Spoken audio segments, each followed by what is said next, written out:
Good morning दोस्तों, स्वागत है आपका क्रेजी क्रिप्टो इन 2 में। BTC आपका आज है 30,500 के आसपास ट्रेड कर रहा है और ये मान लीजिए लगभग इसको 3 से 4 दिन होने को हो रहे हैं और BTC यहीं घूम रहा है इसी रेंज में 30,300, 30,200, 30,400, बस यही एक रेंज पकड़ के बैठा हुआ है BTC। फिलहाल इसी कहेंगे कि एक तरह से साइडवे मूवमेंट में चल रहा है। तो देखिए, कई बार ऐसा होता है कि अगर साइडवे मूवमेंट भी अच्छा रहता है, कम से कम यहाँ क्या है कि मजबूती बनती है, कम से कम ये रहेगा कि हाँ यहाँ पर वॉल्यूम जो है एक तरह से कंसोलिडेट हो रहा है। देखिए, वैसे तो मार्केट में ऐसा लग रहा है जैसे बोरिंग हो गया है, क्योंकि 3-4 दिन से कोई हरकत ही नहीं है, ना मार्केट ज़्यादा ऊपर जा रहा है ना नीचे जा रहा है। जबकि देखिए, कल यूएस के स्टॉक मार्केट ने अच्छा परफॉर्म किया। एप्पल जो है ये मान लीजिए उसने ऑल टाइम हाई तक अपना कल बनाया।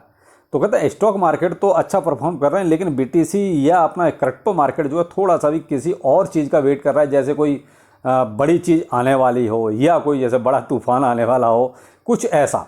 तो फिलहाल क्या है ये तो नहीं कह सकते, लेकिन हाँ ये है कि हाँ BTC और पूरा क्रिप्टो मार्केट फिलहाल जो है एक साइडवे मूवमेंट में है। आप देखिए, किसी में भी ऐसा कुछ बहुत ज़्यादा फर्क नज़र नहीं आ रहा है, लेकिन हाँ आपका BNB जरूर थोड़ा सा अगर कहेंगे तो मुझे तो ट्रबल में ही लगता है अभी जो कंडीशन इसकी चल रही है।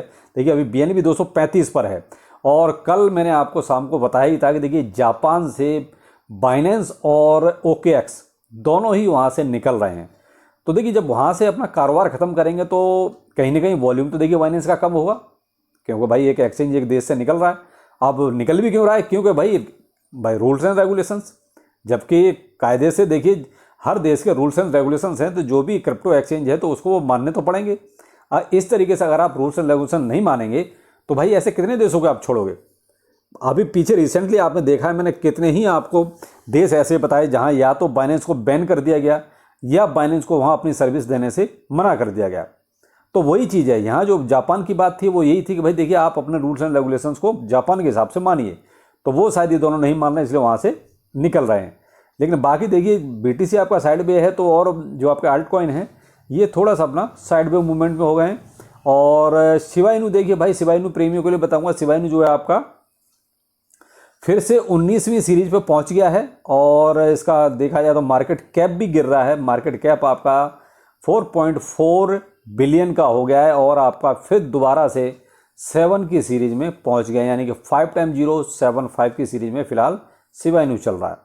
तो बाकी देखिए सभी का वही हाल है, थोड़ा सा साइडवे मूवमेंट में गिरा, कोई ज़्यादा नहीं है, क्योंकि BTC साइडवे में है तो आपके और अल्ट कॉइन भी सारे के सारे साइडवे मूवमेंट में ही दिखाई दे रहे हैं। लेकिन हाँ, आपको ये चीज़ बताना चाहूँगा, देखिए जो भी मूवमेंट है वो बेशक साइडवे है, लेकिन यहाँ आपका मार्केट कैप भी कोई बहुत ज़्यादा नहीं गिरा है। मार्केट कैप देखिए 1.18 ट्रिलियन है और यही लगभग आपने अभी जब थोड़ा सा ये 31,000 के आसपास गया था तब भी आपका जो है इसी के आसपास आपका मार्केट कैप था। BT का डोमिनेंस 50% से ऊपर है। बस अल्ट कॉइन के न बढ़ने की यही वजह है। जब तक BTC का डोमिनेंस बढ़ता रहेगा, BTC का प्राइस बढ़ता रहेगा, तब तक देखिए अल्ट कॉइन्स में कुछ नहीं होगा। अल्ट कॉइन्स आपको ऐसे ही निराश करते रहेंगे। हाँ, BTC का डोमिनेंस जिस दिन रुक जाएगा, थोड़ा सा प्राइस भी इसका अगर गिरेगा या एक साइड मूवमेंट रहेगा, तो फिर आपके अल्ट कॉइन्स को बढ़ते हुए आप देखेंगे। लेकिन फिलहाल तो वैसे पैनिक वाली चीज़ नहीं है, मार्केट आपका जो है साइडवे मूवमेंट में है। यहाँ आपको एक चीज़ और बताना चाहूँगा, जो एक अच्छी न्यूज़ निकल रही है क्रिप्टो के लिए। देखिए, फिडेलिटी, आपने अच्छा नाम सुना था इसका। ये लगभग जो है 4 ट्रिलियन से ज़्यादा के असेट्स को मैनेज करता है। इससे पहले आपने ब्लैक रॉक का नाम सुना, वो अपना ऑफिशियली एक तरह से ETF के लिए, स्पॉट ETF के लिए फाइल कर चुका है।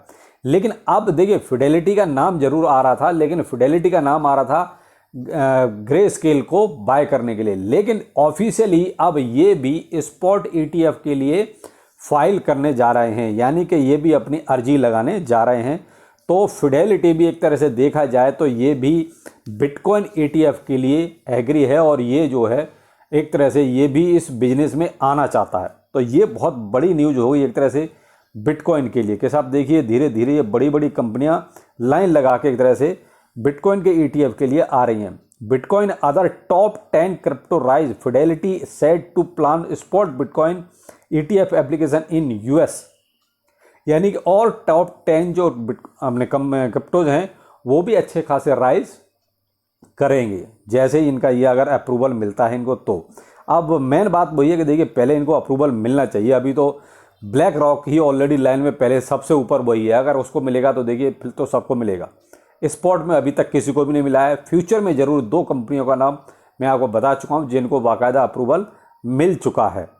तो वेट करना पड़ेगा यहाँ पर जो है कब कौन सी कंपनी आ जाए, देखते हैं। लेकिन हाँ ये ज़रूर है कि जैसे ही आपका ब्लैक रॉक को मिलनी शुरू होगी अप्रूवल, तो आप डे बाई डे फिर आप रोज़ एक नई कंपनी को देख सकते हैं कि अप्रूवल मिलना शुरू हो जाएगा। आर्बिट्रम के लिए थोड़ा सा एक बैड न्यूज़ हो सकती है। Chevy finance vanishes with $1 million on Arbitrum network in apparent rug pull. अब यहाँ पर देखिए आर्बिट्रम के लिए ये कोई चीवी फाइनेंस है, इसने लगभग $1 मिलियन का रग पुल कर लिया है, यानी कुल मिला के ये एक डेफी प्रोजेक्ट था। तो on chain analysis found that 555 ether यानी कि 1 million was drained from the platforms liquidity pool.